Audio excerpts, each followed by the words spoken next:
네, 오늘은 하이델베르그 요리문답 110에서 111문 10계명 중에 제8계명 도둑질하지 말라에 대한 그 말씀을 우리가 함께 나누려고 합니다. 우리가 계속해서 이제 10계명 말씀들을 쭉 살펴보고 있습니다. 하나님의 구원을 받은 자녀로서 어떻게 하나님께 감사를 드리며 살 수 있는지에 대해서 이렇게 10계명을 통해서 우리 계속 공부해 나가고 있습니다. 지난주에도 말씀드렸지만 구원은 물론 우리의 공로로, 우리의 행위로 받는 것은 아닙니다. 하지만 구원은 하나님께서 예수님을 통하여 십자가에서 베풀어 주신 그 은혜를 믿고 받아들임으로, 믿음으로 구원을 얻습니다. 하지만 이렇게 예수님을 구원자로 믿고 주님으로 우리의 마음속에 모셔드리고 나면 그 주님께서 내 속에 오셔서 우리를 이렇게 새롭게 바꾸어 가십니다. 그래서 우리가 주님의 은혜를 깨닫게 해주시고 또 우리의 잘못된 행실, 죄로부터 돌이켜 회개하고 감사하는 삶을 살게 하시죠. 그렇게 해서 우리의 삶이 구체적인 선한 행위들을 이렇게 해 나가기에 이렇게 하시는데 그 구체적인 모습이 이 십계명을 지키는 삶으로 나타난다 할 수 있겠습니다.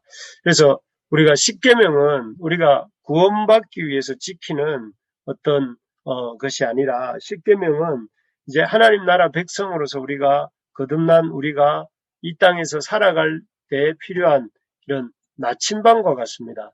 여러분, 나침반은 이 여행자가 미지의 길을 갈 때에 그 방향을 가르쳐주는 것이듯이 십계명 말씀은 우리 신앙생활의 나침반 같은, 그래서 우리가 어디로 가야 할지 어떻게 살아야 할지를 알려주는 그런 것과 같습니다. 그래서 오늘은 그 십계명 중에서도 제8계명, 이 8계명의 말씀, 도둑질하지 말라는 말씀과 그 말씀을 해설하고 있는 하이델베르크 110문과 111문을 살펴보고자 합니다. 그래서 오늘 일단 우리 짧지만 우리 이 8계명을 한번 읽어보고 시작하도록 하겠습니다. 우리 출애굽기 20장 15절 이렇게 같이 한번 읽어보겠습니다.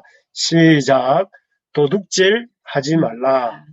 예, 이게 주님께서 이스라엘 백성들에게 주셨던 십계명 등 제8계명입니다. 사실 뭐 십계명 말씀 중에 중요하지 않는 말씀은 하나도 없습니다. 그런데 다 중요하지만 특별히 우리가 이 8계명 도둑질하지 말라는 말씀이 담겨 있는 이 8계명은 특별히 오늘날 이 시대를 살아가고 있는 우리에게 중요한 말씀인 것 같습니다. 왜냐하면은 우리가 살고 있는 사회가 이 자본주의 사회잖아요. 물질의 그 근본을 두고 있는 사회이기 때문에 그렇기 때문에 이 물질의 어떤 그 강력한 힘과 영향 아래서 우리가 살고 있습니다. 그런데 이러한 물질에 대해서 어떤 잘못된 또는 옳지 못한 생각을 갖고 살 때에 우리는 우리의 생명이 죽을 수도 있고 살 수도 있고 또 영생을 받을 수도 있고 이럴 수도 있는 그런 아주 중차대한 문제가 이 물질에 대한 바른 자세를 갖는 것이기 때문에 그렇습니다. 그래서 이 특별히 모든 계명이 다 중요하지만 특별히 우리 시대에 이 8계명은 더욱더 의미가 있는 것, 우리가 잘 알아두어야 될 의미가 있는 것 같습니다. 무슨 말인가 하면은 여기 누가복음 18장에 보면 여러분 잘 아시는 부자 청년 이야기가 나옵니다.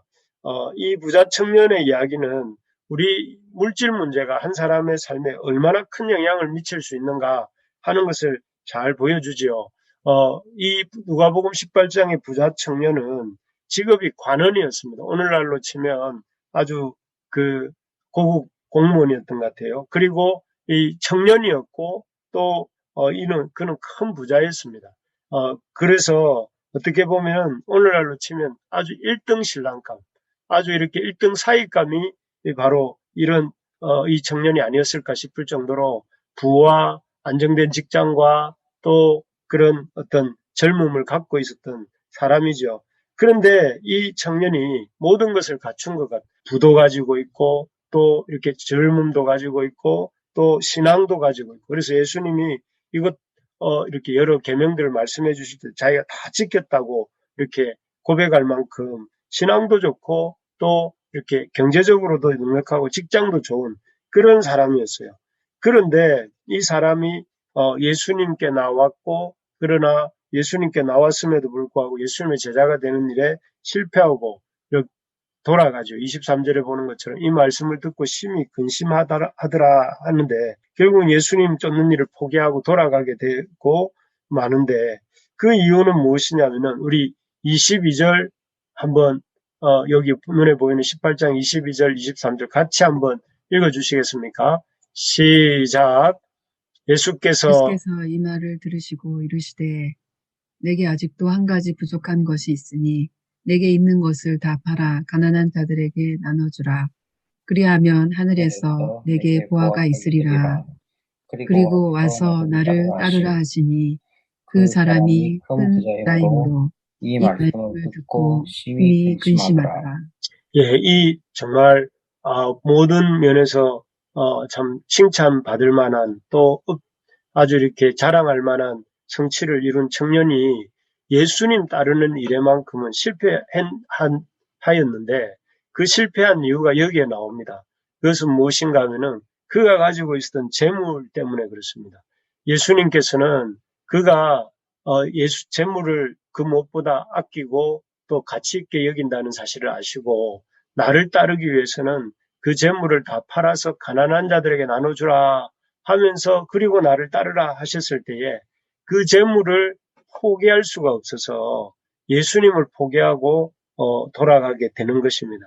그래서 이 청년을 볼 때에 우리가 깨닫게 되는 것은 이 재물에 대해서 어떤 태도, 재물을 바라보는 어떤 태도를 갖느냐에 따라서 우리가 예수님의 제자가 될 수도 있고 떠날 수도 있고 또 영원히 살 수도 있고 또 영생에 들어가지 못할 수도 있다 하는 것을 이 청년이 우리에게 보여주는 것입니다. 그래서 참 이 재물에 대한 어떤 태도에 따라서 우리가 주님의 제자가 될 수도 있고 되지 못할 수도 있고 또 우리가 영생을 얻을 수도 있고 영생을 잃을 수도 있다 하는 것을 이렇게 보여주죠. 그래서 우리가 정말 이 8계명은 재물에 대한 이 가르침을 주시는 말씀인데 참 우리에게 중요한 아주 이렇게 우리의 영생과 목숨을 좌우할 만한 중요한 계명이다 하는 생각을 하게 됩니다. 그래서 우리 이 도둑질하지 말라라고 말씀하시는 제8계명을 통해서 우리에게 하나님께서 이 말씀을 통해 가르쳐 주시고자 하는 성경적 물질관은 무엇일까 하는 것들을 한번 생각해 보려고 합니다. 사실 이 성경적 물질관에 대해서 여기 이제 우리가 하이델베르그 요리문답 110문과 111문에서 이렇게 살펴볼 수 있는데 첫 번째가 뭐냐면은 이 성경적 물질관은 이웃의 소유를 존중하라 이렇게 적어놨습니다. 무슨 말인가 하실 텐데요. 우리 110문을 한번 읽어볼까요? 제가 문을 읽으면 여러분들이 답을 한번 읽어주시면 감사하겠습니다. 제 110문, 제 8계명에서 하나님께서 금하신 것은 무엇입니까? 하나님께서는 국가가 법으로 처벌하는 도둑질과 강도질만을 금하신 것이 아니고 이웃의 소유를 자기의 것으로 삼으려고 시도하는 모든 속임수와 관계를 도둑질이라고 말씀하십니다. 예, 여기까지만 일단 읽으면 이렇게 되어 있습니다. 하나님께서 8계명을 통해서 금하신 것은 도둑질하지 말라 하는 말씀을 주시지 않았습니까? 그런데 이 도둑질하지 말라는 이 말씀에 대한 설명을 하이델베르크 110문이 이렇게 말하고 있습니다. 하나님께서는 국가가 법으로 처벌하는 도둑질과 강도질만을 금하신 것이 아니고 이웃의 소유를 자기의 것으로 삼으려고 시도하는 모든 속임수와 관계를 도둑질이라고 말씀합니다. 이렇게 돼 있죠.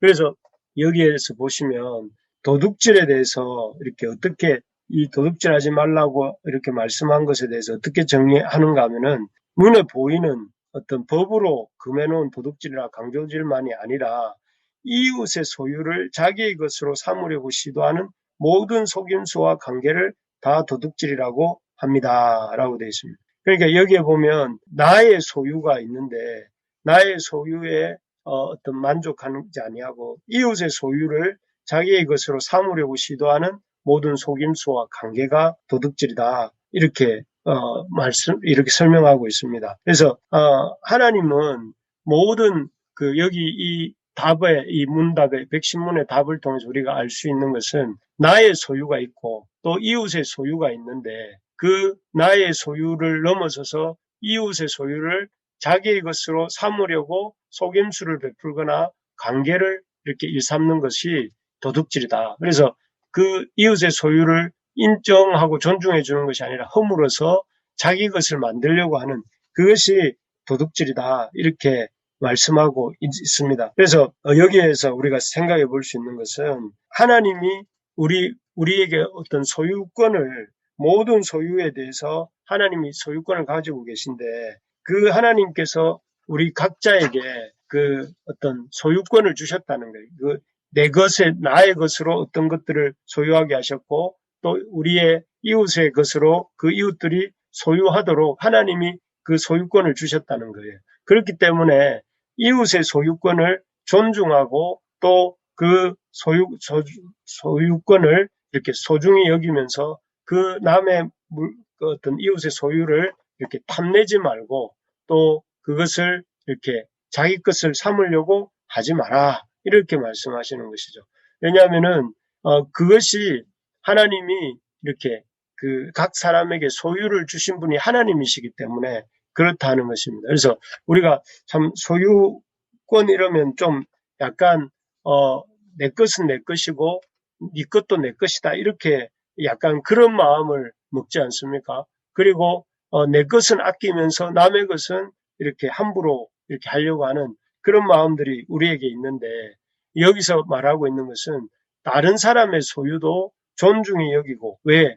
하나님이 그의 그 소유를 주셨기 때문에 그렇기 때문에 우리가 그 소유를 존중하게 여기고 또 내 것이 소중한 것처럼 그 사람의 것도 소중하게 여겨주고 또 이렇게 인정해 주는 것이 필요하다 하는 것입니다. 그래서 우리가 이런 이 타인의 소유권에 대해서 존중해 줄 필요가 있습니다. 왜냐하면은 하나님이 그에게 그 소유를 주셨기 때문에 그렇다는 것이죠. 그래서 남의 물건을 도적질하지 말라 이 말은 다른 사람이 가지고 있는 소유를 존중하고 그 소유에 대해서 인정해 주라 하는 말이라고 볼 수 있습니다. 두 번째로 보면 이 소유권이라는 것은 그림으로 보시면 한번 보겠습니다. 8계명을 통해 가르쳐 주시는 성경적 물질관 두 번째가 무엇이냐면은 합법을 가장한 도둑질을 하지 말라 이렇게 돼 있는데요. 이게 무슨 말인가 하면 우리 앞에서 다 읽지 못했던 백신문 뒷부분 한번 이 두 번째 단락을 한번 읽어볼까요? 시작. 이런 것들은 폭력으로 혹은 합법성을 가장하고서 일어날 수 있는데 곧 거짓 거짓저울이나 잔화, 부정품, 미조화폐와 고리대금과 같은 일, 기타 하나님께서 금하신 일입니다. 하나님께서는 또한 모든 탐욕을 금하시고 그의 선물들이 조금이라도 잘못 사용되거나 낭비되는 것을 금하십니다. 여기에 보면 뭐라고 되어 있냐면은 폭력으로 혹은 합법성을 가장하고서 일어날 수 있는 일 있는데 여기 이런 것들은 뭘 가리키냐면은 도둑질을 가리키는데 도둑질이 어떻게 일어나냐면은 폭력으로 일어난다는 거죠. 예를 들면 강도나 도둑질이나 이런 것들은 직접적 물리적인 힘을 행사해서 이렇게 남의 것을 빼앗는 거잖아요.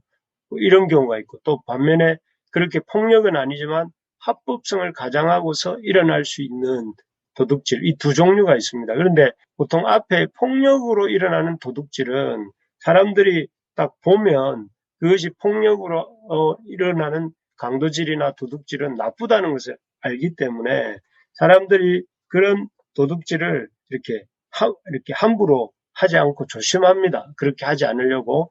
반면에 이 합법성을 가장하고서 일어나는 이런 일들, 예를 들면 합법성을 가장하는 일들이란 말은 무슨 말이냐면은, 그 상인들이 거짓 저울을 쓰거나 옷감을 이렇게 찔 때 자를 쓰잖아요. 거짓된 자를 쓰거나 또는 그 쌀을 팔 때 우리 대박에다가 이렇게 팔았지 않습니까? 그런 것처럼, 어떤 잘못된 거짓 저울이나 어떤 자나 대를 사용하는 것. 몰래 이렇게 소비자를 속여서 이렇게 상인들이 적게 주고 돈을 많이 받으려고 하는 그런 일들이죠. 그리고 또는 부정품이라는 것이 불량품이죠, 불량품. 제대로 된 물건을 만들지 않고 재료나 또 어떤 제조 과정을 생략하고 불량품을 만드는 일이나, 그러면은 이제 정품을 만드는 것보다 에너지가 덜 들겠죠. 그러니까 그 정당한 어떤 대가를 요구하는 것이 아니라 자기는 수고를 덜하고 그 구매하는 자에게는 더 큰 어떤 대가를 지불하도록 만드는 것, 또 위조화폐, 가치가 없는데 또 그 가치에 없는 것으로 이렇게 어떤 뭔가를 구매하려고 하는, 그러니까 대가 지불하지 않고 뭔가를 얻으려고 하는 것이죠. 고리대금은 그야말로 이렇게 이 돈을 빌려주고 적당한 이율이 아니라 그야말로 이렇게 고리를 뜯어내는 일. 이것도 합법성을 가장하고 일어날 수 있는 일들입니다. 그래서 우리가 이런 방금 설명드렸던 이런 것들이야말로 이렇게 겉으로는 이렇게 법을 지키는 것 같지만 속으로는 아주 은밀하게 사기를 치고 다른 사람에게 해를 끼치고 손해를 끼치는 것들이죠. 이런 것들은 앞에서 계속 말씀드린 것처럼 정당한 대가 지불을 하지 않고 지불한 대가보다 훨씬 더 많은 이득을 얻으려고 하는 이런 일들을 도 하나님께서 금하신다 하는 것이죠. 그래서 여기에 앞에서 말했던 것은 합법을 가장한 도둑질을 하지 말라. 실제 폭력으로 행해서 이루는 도둑질은 말할 것도 없고, 합법성을 가장하고 일어날 수 있는 이런 거짓저울이나 자나대, 부정품, 위조화폐, 거리대금 같은 일을 금하신다는 것이죠.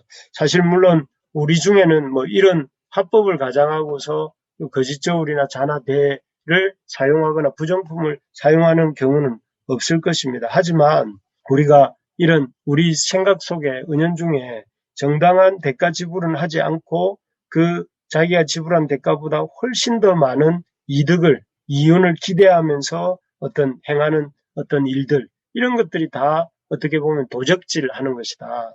어떤 수고 없이 얻는 그런 어떤 것이기 때문에 그것이야말로 도적질을 하는 일이다, 이렇게 보는 것이죠. 그래서 우리가 사실 이런 합법을 가장한 도적질은 사실 잘 눈에 띄지도 않고 또 드러나지도 않기 때문에 우리가 쉽게 유혹을 받습니다. 그래서 우리 일터에서 우리도 모르게 이런 이 정당한 대가 지불 없이 그저 어떤 좋은 결과를 얻으려고 하기 쉬운데, 그런 유혹에 우리가 빠지지 않도록 해야 된다는 것이죠. 그래서 그렇게 되지 않으려면 어떻게 해야 되느냐면은 우리가 일하지 않고 또 수고하지 않고 어떤 소득을 얻으려고 하는 그런 마음들을 포기해야 됩니다.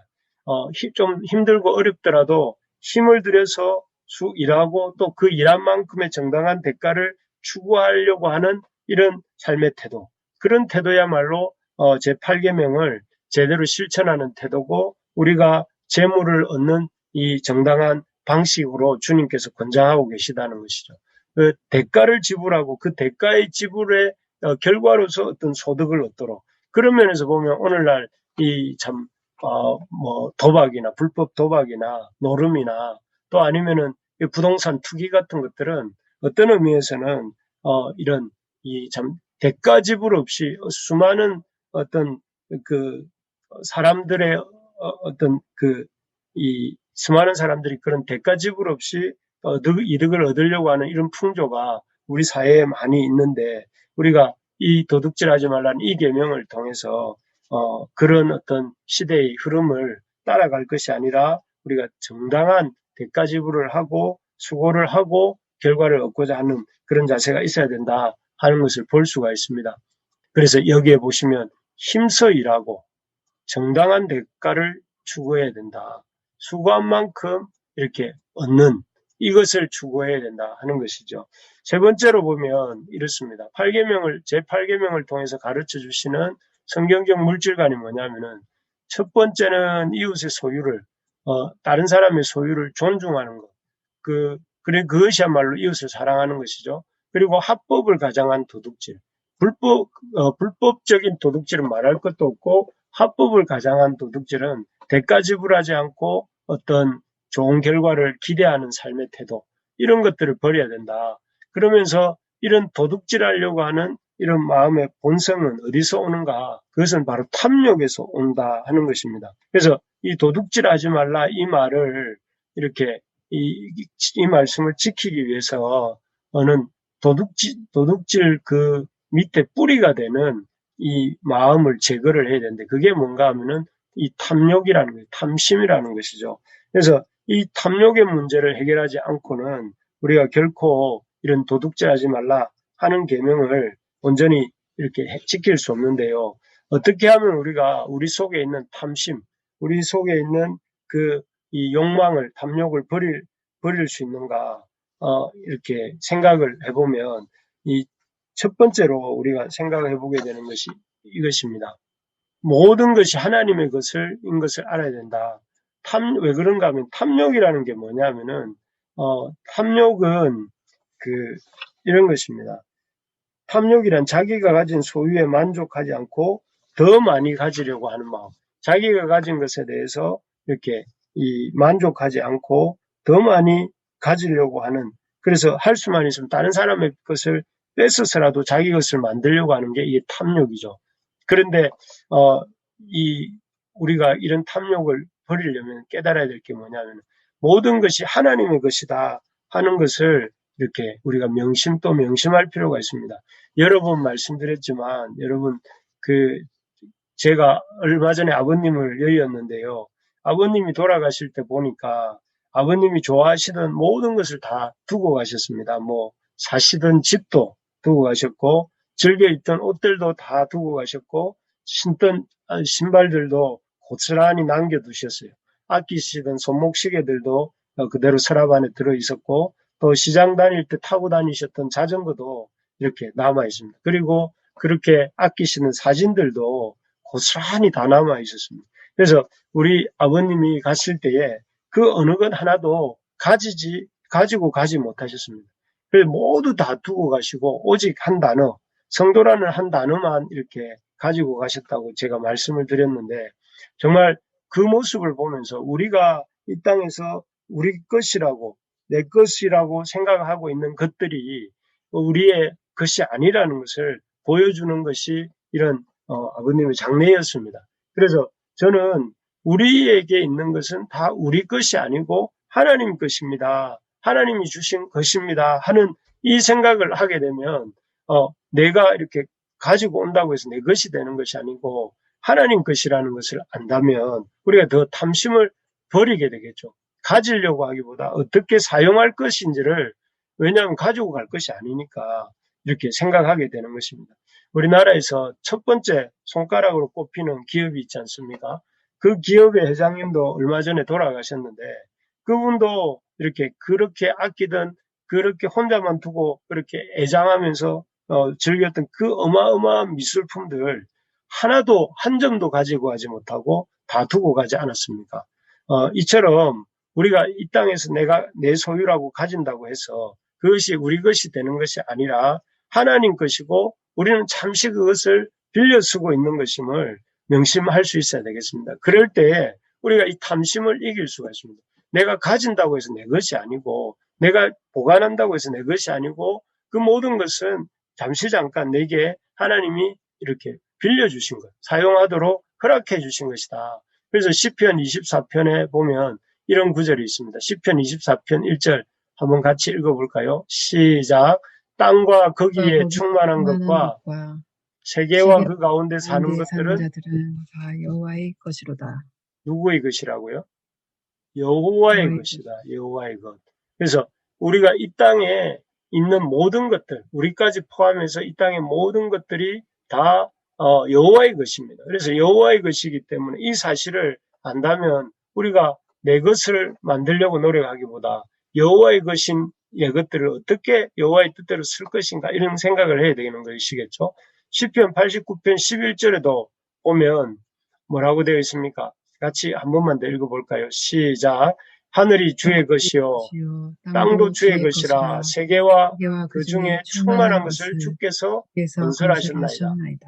하늘도 주의 것, 땅도 주의 것, 하늘 땅 다 주의 것이다. 그래서 그 가운데 있는 모든 것도 주의 것입니다. 그래서 우리가 꼭 기억해야 될 것이 우리가 탐욕으로부터 이길 수 있는 것은 우리의 것은 없습니다. 모든 것이 하나님 것입니다. 그래서 하나님의 것인 줄 인정하게 될 때에 우리가 남의 것을 가져와서라도 내 소유를 삼고 나를 이렇게 불리고자 하는 그런 마음의 어떤 탐심으로부터 벗어날 수 있는 것입니다. 그래서 우리는 이 땅에서 우리 것이라고 할 수 있는 것은 아무것도 없습니다. 우리의 몸도 우리의 모든 소유도 다 우리 것이 아니고 주님이 잠깐 맡겨놓으신 거예요. 그리고 그것이 때가 되면 우리가 그것을 아무리 붙잡고 싶어도 다 떠나가게 되고 우리의 육신도 여기에서 다 두게 되고 하나님 나라로 가게 될 것입니다. 그래서 여러분 꼭 기억해야 될 것이 탐심을 이기려면 이 모든 것이 우리 하나님의 것이고 우리의 것이 아니다 하는 사실을 기억하는 것이 필요하다는 것이죠. 두 번째로 보면 이 탐욕은 어떻게 버릴 수 있는가? 그것은 모든 것이 하나님의 것이다 하는 것을 아는 것과 동시에 그 내가 가진 것들을 주님의 뜻대로 사용해야 된다 하는 것입니다. 그래서 이 탐심을 이기고 주님의 뜻대로 물건을 내가 갖고 있는 물질을 나눌 수 있는 삶에 대해서 111문 하이델베르크 111문은 이렇게 말합니다. 제가 문제를 읽어볼 테니까 답을 한번 읽어주십시오. 이 계명에서 하나님께서 원하시는 것은 무엇입니까? 내가 할 수 있고 해도 좋을 경우에는 나의 이웃의 유익을 증진시키며 내가 남에게 대접을 받고 싶은 대로 이웃에게 행하고 더 나아가 어려운 가운데 있는 가난한 사람을 도울 수 있도록 성실하게 일해야 합니다.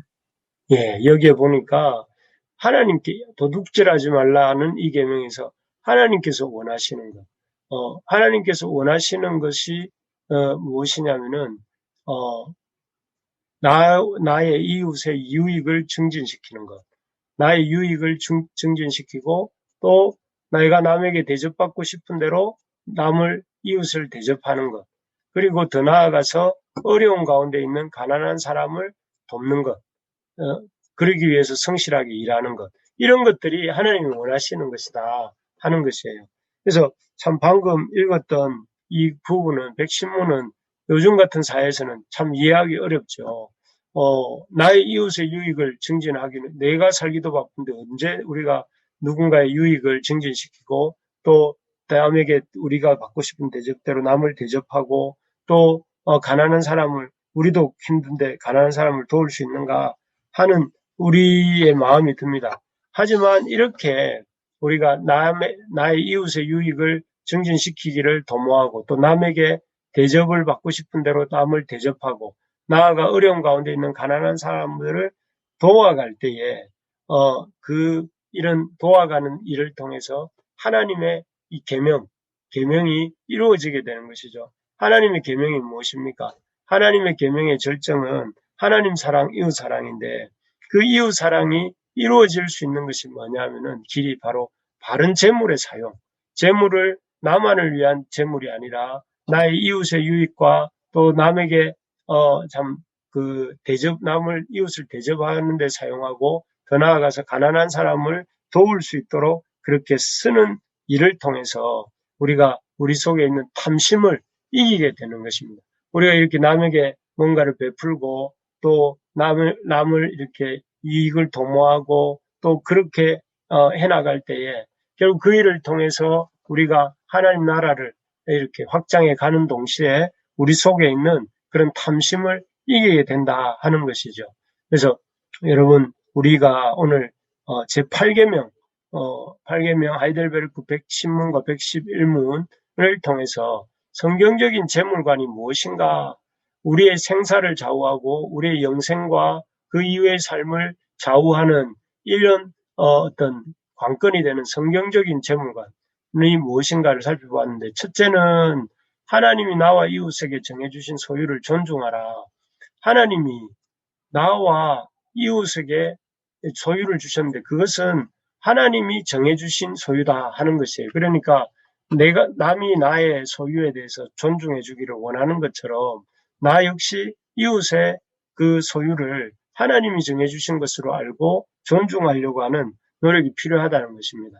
그래서 우리가 이 다른 사람들의 어떤 소유에 대해서 탐내지 말고 또 나의 소유에 대해서 불평하지 말고 내게 주신 하나님의 그런 소유물들에 대해서 감사하고 오히려 또 그런 가운데 내 이웃에게 또 이렇게 하나님 주신 소유에 대해서도 존중해주는 이런 것이 필요하다 하는 것입니다. 두 번째로 보면 성경적 재물관은 무엇이냐면 폭력이든 합법을 가장한 도둑질이든 하지 말라, 도둑질하지 말라 하는 것이죠.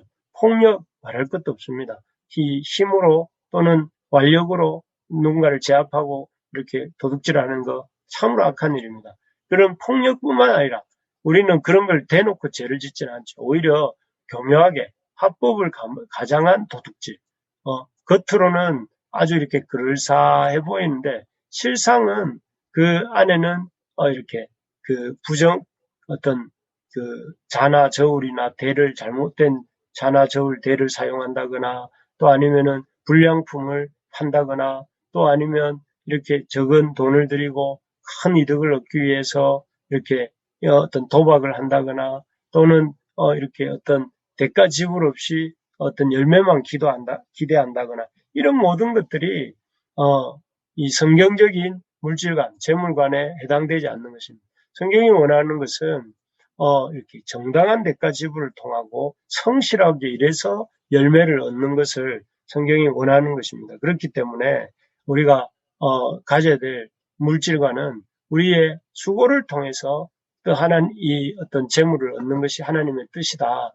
그렇기 때문에 우리가 이 일을 통해서 우리의 수고를 통해서 일하는 그런 마음가짐을 가져야 되고 그런 풍조를 만들어 가야 된다 하는 것이죠.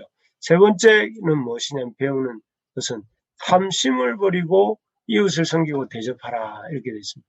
이 탐심은 사실 말은 이렇게 쉽지만 우리 속에 있는 그 탐심, 하나님이 모든 것의 주인이시다 하는 말을 듣지만 그 말을 들을 때뿐이고 또 금방 돌아서서는 잊어버리고 하나님의 것조차도 내 것이라고 말하면서 아주 이렇게 그 좋은 천혜의 환경 속에 이렇게 말뚝을 박아놓고 자기 정원으로 만들어서 자기만 이렇게 관람하겠다고 하는 그런 사람처럼 우리가 이렇게 우리에게 있는 것이 다 하나님 것이라는 걸 알면서도 오히려 그 하나님이 아니라 자기 것이라고 우기고 또 그 가운데 이렇게 이 웅크려서 있는 그런 우리 일대가 많은데 그렇게 하면 안 되고 그런 탐심을 버리고 우리의 모든 소유가 주님께로부터 온 것임을 기억하고 그 주님께서 맡기신 그 물질의 바른 이용 목적이 무엇이냐면은 이웃을 섬기고 또 이웃을 대접하는 일 그리고 그들에게 어떤 그들의 삶을 도와주는 일들을 우리에게 하도록 이렇게 하셨다는 것이죠.